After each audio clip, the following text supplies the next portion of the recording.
नमो भगवते वासुदेवाय। ओम नमो भगवते वासुदेवाय। ओम नमो भगवते वासुदेवाय। ओम नमो भगवते वासुदेवाय। ओम नमो भगवते वासुदेवाय। ओम नमो भगवते वासुदेवाय। नारायणं नमस्कृत्यं नरं चैव नरोत्तमं देवीं सरस्वतीं व्यासं ततः जयमुदीरये।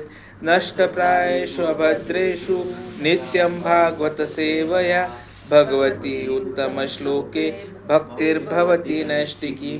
हरे कृष्ण। तो गीता बस धन्यवाद। हरे कृष्ण। तो भगवद गीता का 10वां अध्याय का एक श्लोक है which is very very important for us, जो हम कई बार पढ़ते भी है। 34 नंबर का श्लोक। तो आपके पास भगवद गीता है तो आप ओपन कर लेंगे 10.34। तो हम उसको एक बार पढ़ लेंगे। तो बेसिकली श्रृंखला में क्या कर रहे हैं ना कि भगवान कृष्ण अपने अलग अलग जो ऑप्युलेंसेस है, ऐश्वर्य है, उनके बारे में बात कर रहे हैं। तो उसी में वह एक चीज़ बता रहे हैं कि जो हमें जानना बहुत ज़्यादा जरूरी है। मृत्यु सर्वहर चहम, मृत्यु सर्वहर चाहम्, उद्भव च भविष्यताम्, उद्भव च भविष्यताम्, कीर्तिः श्रीवाक च, श्रीवाक च, नारीणां स्मृति मेधा धृति क्षमा। नारीणां श्रुति क्षमा। एक बार फिर से पढ़ लेते हैं। मृत्यु सहर चहम, मृत्यु सर्वहर चाहम्, उद्भव च भविष्यताम्, उद्भव च भविष्यताम्, कीर्ति श्रीवाक च नारीणां, च नारीणां, स्मृति मेधा धृति क्षमा। स्मृति मेधा धृति क्षमा। आप में से कोई पढ़ेगा?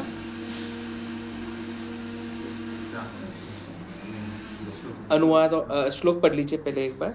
मृत्यु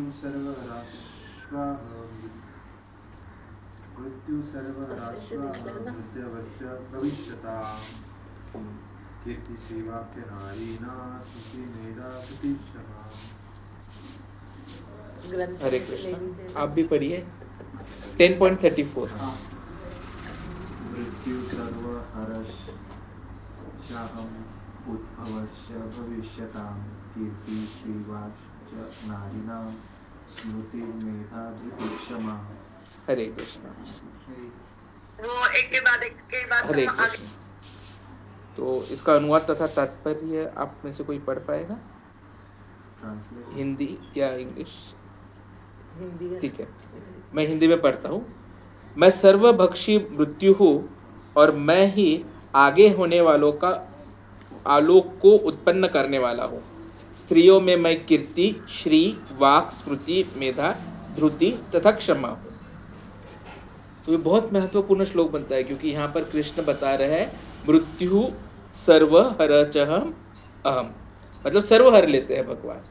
तो सर्वहर लेते हैं मृत्यु के रूप में। और यह तो हमें ज्ञात है कि मृत्यु होती है। तो किसकी मृत्यु होती है किसी को पता है? Anyone knows? तो आपकी मृत्यु होने वाली है, मेरी मृत्यु होने वाली है, माता जी की मृत्यु होने वाली है? नहीं होने वाली है, क्योंकि हम शरीर नहीं है। हम क्या है? हम है आत्मा। तो मृत्यु किसकी होती है? शरीर की होती है। तो कृष्ण भगवान बोल रहे हैं कि जब शरीर की मृत्यु होती है तो वे सब कुछ हर लेते हैं। तो सब कुछ हर लेते हैं, तो उसमें सबसे बड़ी हरने की चीज यदि कोई कृष्ण भगवान करते हैं तो वह है हमारी स्मृति, मेमोरी। वरना सोचिए कि पिछले जन्म में हम में भी ये सामने वाला ये जो डॉग अभी यहाँ से गया था, ऐसे कोई डॉग थे और हमें वो याद है, तो कैसे लगेगा? या फिर पता चला पिछले बार हम दोनों जो थे दुश्मन थे और अभी हमने सामने और हमें याद है, तो कैसे रहेगा? तो जस्ट थिंक कि यदि हमारी याददाश्त नहीं भगवान निकाल लेते, हमारी वह याददाश्त यदि नहीं वो हर लेते, तो क्या हम नया जो जीवन हमें प्राप्त हो रहा है वो भी मनुष्य जीवन, कौन सा जीवन?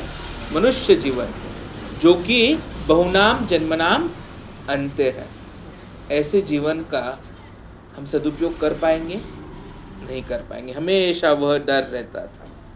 तो इसके ऊपर कई लोगों ने कई चर्चाएं की थी, लेकिन मेन क्या था कि मृत्यु में जो चिंता और मोह मिटाने का सामर्थ्य है वह सब भगवान की कृपा है। और इसीलिए कृष्ण भगवान यहाँ जब बता रहे कि मेरे ऐश्वर्य क्या है, टोटल 89 ऐश्वर्य 82 ऐश्वर्यों की बात करते हैं, उसमें से इस श्लोक में 9 ऐश्वर्य आते हैं, तो उसमें से यह पहला था।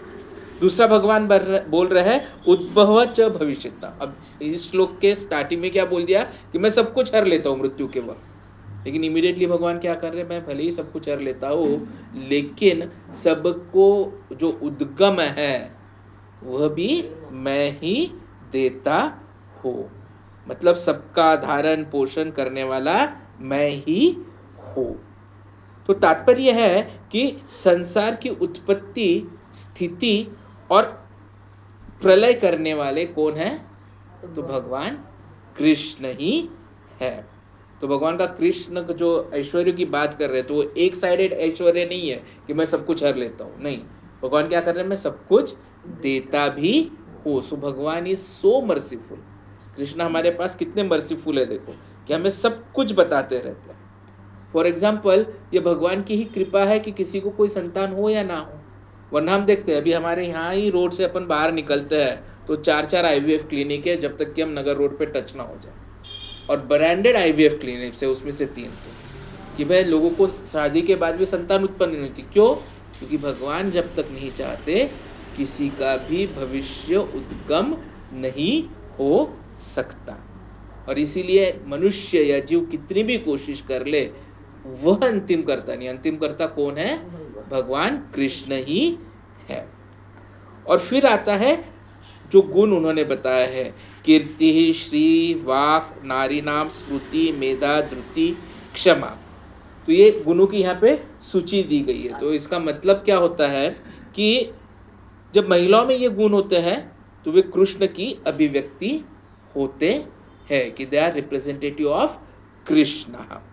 तो जैसे हम देखते हैं कि कुछ स्त्रीलिंगी शब्द होते हैं, कुछ पुल्लिंगी शब्द होते हैं, लेकिन यहाँ पर मुद्दा यह है कि हम कृष्ण की भव्यता को देख सकते हैं और खुद को कृष्ण की ओर आकर्षित कर सकते हैं।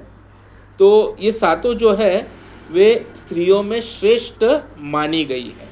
अब इसमें भी ये है कि 5 जो है वो प्रजापति दक्ष की कन्याएं हैं। स्टार्टिंग की जो 5 थी, कीर्ति, स्मृति, मेधा, धृति और क्षमा।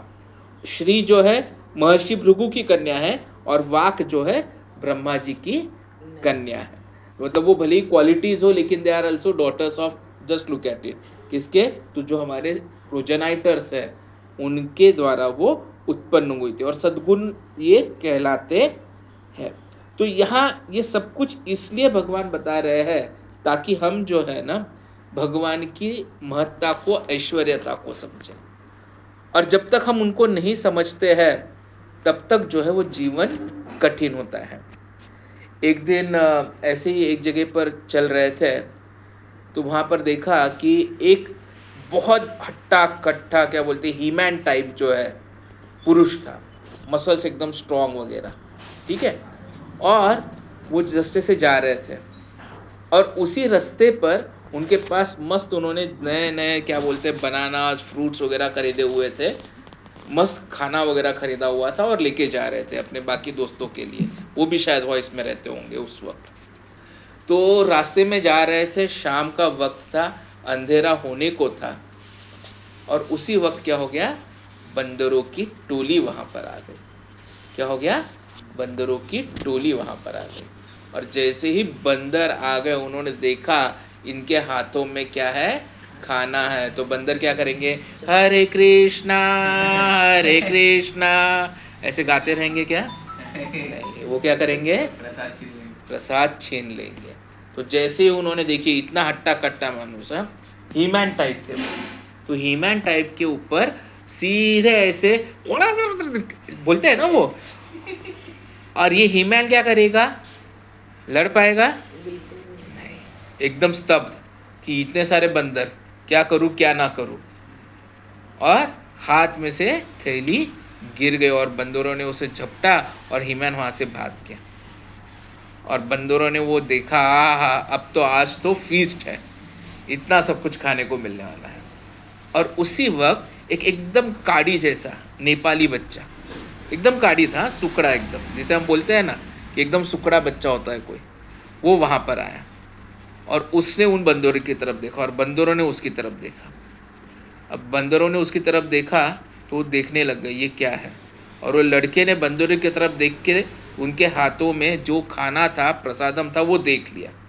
और तुरंत उस बच्चे ने क्या किया, एक पत्थर उठाया और मारने के लिए बंदरों की तरफ उठाया और बंदर डर के भाग गए और कोने में जाके छिप के बैठ गए। ये बच्चा शांति से वहाँ गया, सुकड़ा था, पहले हमारा हीमैन था, और ये एकदम सुकड़ा काड़ी सा बच्चा वहाँ जाकर बैठ गया। उसने सब खाना उठाया, प्रसादम उठाया, मस्त पैकी सोचा अरे वाह आज तो मेरे मज़े है, और खाने के लिए बैठ गया। और उस वक्त ये जो देख रहे थे वो वहाँ थे, तो उसके नज़दीक गए तो उस बच्चे ने देखा कि चलो भाई ये अलग से दिख रहे हैं, इनको भी शायद खाना चाहिए, तो उन्होंने उनको एक बनाना ऑफ़र कर दिया। लेकिन ये जो थे ये सोचने में लग गए कि यहाँ एक हीमैन जैसा इंसान था और उसको बंदरों के सामने कुछ नहीं कर पाए और वो वहाँ से चला गया। और ये लड़का, इसने उन बंदरों को कैसे वश में कर लिया और बंदर इस बच्चे को डर कर कैसे भाग गए, जबकि यदि फाइट होती तो शायद ये बच्चा हार जाता होता। ऐसा क्या था? तो उन्होंने सोचा कि शायद इसका आंसर एक ही है कि ये जो हीमैन था ये इस रास्ते से पहली बार गया और बंदरों को देखकर, बंदरों के बारे में वह जानता नहीं था, ना ही बंदर उसके बारे में जानते थे, और वो बंदरों की संख्या वगैरह देखकर डर गया। और ये जो नेपाली बच्चा था वो वहीं का था, उसी जगह पर रहता था, उसी मोहल्ले में रहता था, और बचपन से ही बंदरों को उसको डराने को क्षमता उसमें थी, क्योंकि वो बंदरों के बारे में सब कुछ जानता था। और इसीलिए बंदरों ने जैसे ही उसे देखा तो वो डर कर चले गए। तो इन्होंने जिनको बनाना मिला वो बनाना हाथ में लेने वाले थे, लेकिन फिर कोने में देखा कि बंदर वहाँ पर खड़े हैं। तो उन्होंने सोचा मैं अभी ये ले भी लूँ तो बंदर एकदम खुश दिख रहे हैं, तुरंत मुझ पर आक्रमण करेंगे और मेरे हाथ से ये लेकर छीन जाएंगे, और मुझ में तो इतनी क्षमता नहीं है कि मैं उनसे लड़ पाऊँ, इसलिए उन्होंने वो बनाना लिया नहीं, वहाँ से चल बदले। तो कहने का उद्देश्य है कि वो आगे जाकर फिर सोचने लगे कि डर जो होता है वह उसी वक्त आता है जब हमें सामने जो हमारे परिस्थिति निर्माण हुई है उसके बारे में ज्ञान नहीं होता है। और इसीलिए जीवन के हर क्षण में हम डरते रहते हैं कि आगे क्या होगा, कल क्या होगा, अब क्या होगा। क्योंकि हम क्या कर रहे हैं, हम माया के भ्रम में आकर इस शरीर को ही स्वयं सोचने लग गए। जबकि कृष्ण क्या बोल रहे हैं कि इस शरीर की जब मृत्यु होगी तब वो सब कुछ हर लेने वाले हैं, हमारी तो मृत्यु होगी नहीं, हम आत्मा है। ये उन्होंने भगवत गीता के दूसरे अध्याय में ही बता दिया था हमको। और क्या बोल दिया था कि नन्यते हन्यमाने शरीर है, कभी उसका अंत नहीं होगा। लेकिन वो ज्ञान यदि नहीं होता है तो हम हमेशा क्या होते हैं, सोच में पड़े रहते हैं कि क्या होगा, कैसे होगा, कब होगा। और इसीलिए ये जो अध्ययन है, स्वाध्याय है, वो हमें ध्यान से करना पड़ता है। रोज़ सुबह कम से कम एक श्लोक भागवतम का या भगवत गीता का, और शाम को एक श्लोक भगवत गीता या भागवतम का। इसलिए प्रभुपाद जी ने जो हमारी दिनचर्या बनाई है, आपने देखा होगा कि सुबह हम उठते हैं, मंगल आरती करते हैं, उसके बाद में तुलसी आरती होती है, फिर हमारा 10 नाम अपराध पढ़ते हैं, फिर नाम जप करते हैं, और नाम जप करने के बाद क्या करते हैं, हम भागवतम का क्लास अटेंड करते हैं। और उसके बाद क्या होता है, महाप्रसादे गोविंदे। और उसके बाद जो करना है करो। अब स्ट्रेंथ आ गया कि आगे दिन भर क्या करना है वो हासिल हो जाए। क्योंकि जब हम भागवतम पढ़ते तो भागवतम क्या है, कृष्ण कथा है। कृष्ण कथा मतलब क्या, तो कृष्ण के बारे में और कृष्ण के भक्तों के बारे में। और उसके बाद प्रभुपाद जी ने क्या बताया है कि शाम को आ जाओ, गौर आरती करते हैं हम, और गौर आरती करने के बाद क्या करते हैं, हम फिर से भगवत गीता का पठन करते हैं। और उसके बाद में फिर जो करना है महाप्रसादे गोविंदे, श्रृंगार दर्शन, और फिर बाद में सो जाओ भगवान को याद करते हुए। और जब भगवान को याद करके सो जाते हैं तो रात भर जो भी नींद होती है वो भी क्या होती है, भक्ति हो जाती है। तो स्वाध्याय, यदि आप प्रभुपाद जी ने देखा तो उस पर बहुत स्ट्रेस किया है, सुबह भागवतम और शाम को भगवत गीता कंपलसरी। तो हमें भी हमारे जीवन में जब हम वो लाएंगे तो हमें हमारे जीवन के बारे में, कृष्ण के बारे में, हमारे कृष्ण के साथ संबंध जो है उसके बारे में पता चलेगा।